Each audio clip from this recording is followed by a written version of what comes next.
So this is a question every real estate investor has to answer at some point in time. Should I allow pets in my rental property? And in the ideal world, we would all say no, because we don't want to take the risk of taking a pet on into a property. But let's take a step back and let's look at a couple aspects of pets to consider whether or not it's wise to take pets into our rental property. The first thing we need to know is this: 65%. 65% of all tenants come with pets.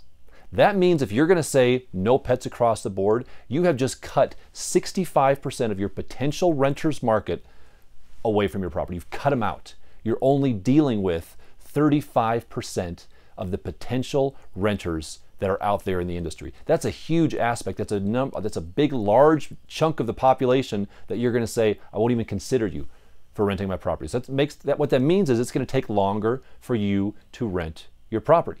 So that in and of itself would maybe say, gosh, maybe we really should consider allowing pets. Now, if we're going to do that, the question comes, well, what types of pets? We don't want to just say, bring your crazy pets and you're all welcome.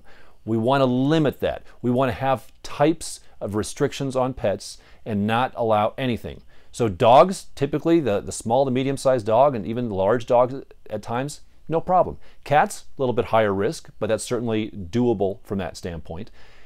Having restrictions is a necessity of accepting pets. You want to have restrictions as it relates to breed, as it relates to size, and as it relates to the number. So that way you can mitigate the risk of taking pets, but you're still able to capitalize on the benefit of bringing a tenant into the property that has pets. Now, when you do that, you want to have a strong pet addendum to your lease. That's going to line out the restrictions. It's going to put the rules in place. For example, it's going to state that the tenant must pick up after the pet waste. The tenant is going to be responsible for any specific pet damage that the pet causes. And one thing we find on average is that individuals with pets typically stay in properties longer. Why? Because it's harder to rent a property with a pet. So if you can find that individual that has a pet or that family that has a pet, they're probably going to stay a little bit longer than the individual or family that doesn't have a pet. So that's a big benefit to landlords. But you want to include that pet addendum, which is going to outline the rules and regulations for pets.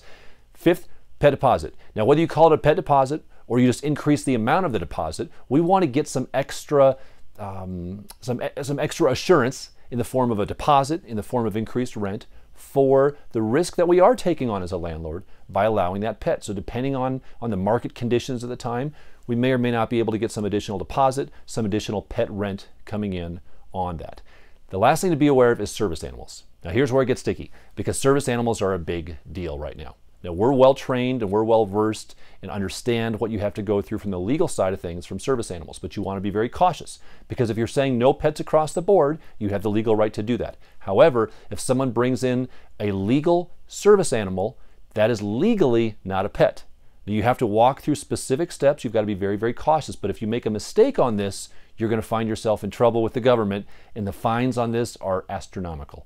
So give us a call. We'd be happy to explain the pet process, give you some advice on that, explain service animals, but be very, very cautious.